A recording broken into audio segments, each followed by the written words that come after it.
Good morning. Thanks for having me here. I will present you qualitative and quantitative assessment of CTA in exudative EMD. My disclosures?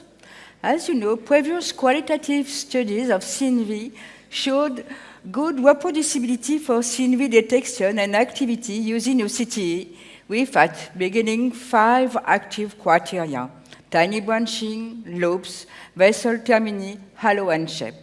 In a unique multicenter study, combined OCTA and structural OCT had sensitivity of 85.7% for detecting type 1 CNV. And in the first part of our study, we will describe OCTA findings based on qualitative activity criteria in treated exudative EMD versus structural OCT sign to IVI decision. 126 eyes were included, mainly type 1, still active. 4 OCTA findings: tiny branching, lobes, dark halo, and peripheral arcade, versus 3 structural OCT findings: intraretinal fluid, subretinal fluid, and CMT. Mean follow-up was 22 months, mean IVI 10, and mean interval between 2 injections 2 months, plus 6 months without IVI were excluded. In the overall analysis, considering all 4 qualitative OCTA criteria versus structural OCT, the sensitivity is excellent, the specificity is good, the intra- and intergrader coefficients are good, and the test of validation with a third grader from another team showed a concordance rate of 90%.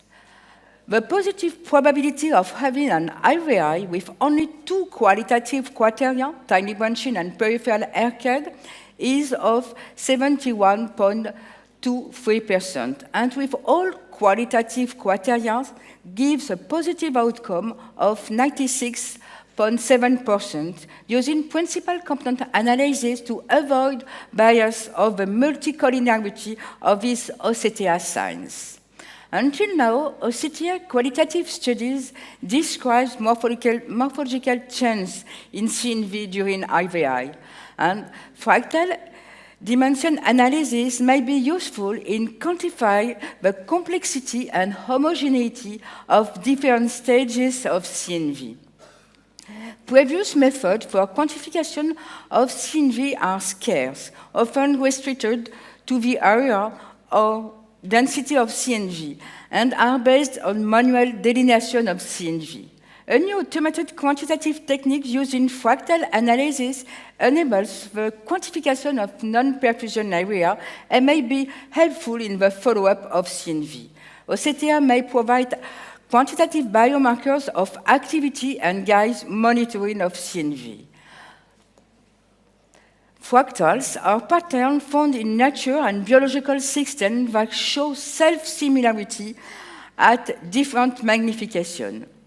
The application of fractals and fractal growth processes to the normal human retinal circulation led to an estimated fractal dimension of 1.7 on grade 3 images. In experimental studies of tumoral neovascular networks submitted to anti-VEGF therapies, blood vessels reduce their density, lose their random architecture, and return to a more normal and regular pattern. Fractal dimension tends to increase to get closer to normal during the treatment. The fractal analysis or organization or complexity calculates the complexity of a lesion according size of the boxes necessary to cover the image versus the number of the boxes necessary to cover this image. And the lacunarity characterizes the distribution of spaces in an object in a given scale and describes the texture of this object, homogeneity versus inhomogeneity. The mean fractal dimension is on 1.63 on superficial capillary plexus using top cone OCTA, and the mean lacunarity is of 1.49 on the same superficial capillary plexus using top cone OCTA. The lower fractal dimension is, more random is the architecture.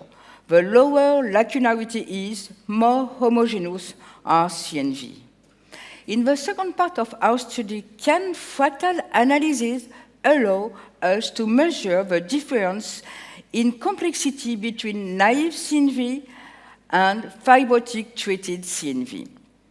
In our retrospective study of 61 CNV, mainly type 1 and 2, we exclude type 3 and PVC, we had two groups, naive CNV groups of 26 eyes with diagnosis of CNV on FA, ICGA, and structural OCT, and at least two active criteria on OCTA, tiny branching and peripheral arcade, and second group, fibrous CNV of 35 eyes with absence of fluid, last IVI more than 6 months ago, and at least two fibrous criteria, no interconnected tiny capillary and no peripheral arcade.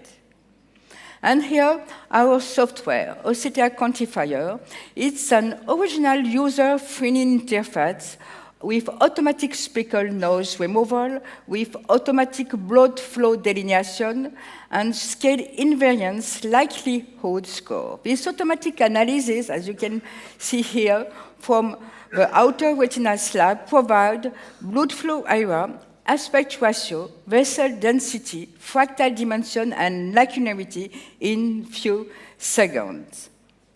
And the last one, and just click and you have the result.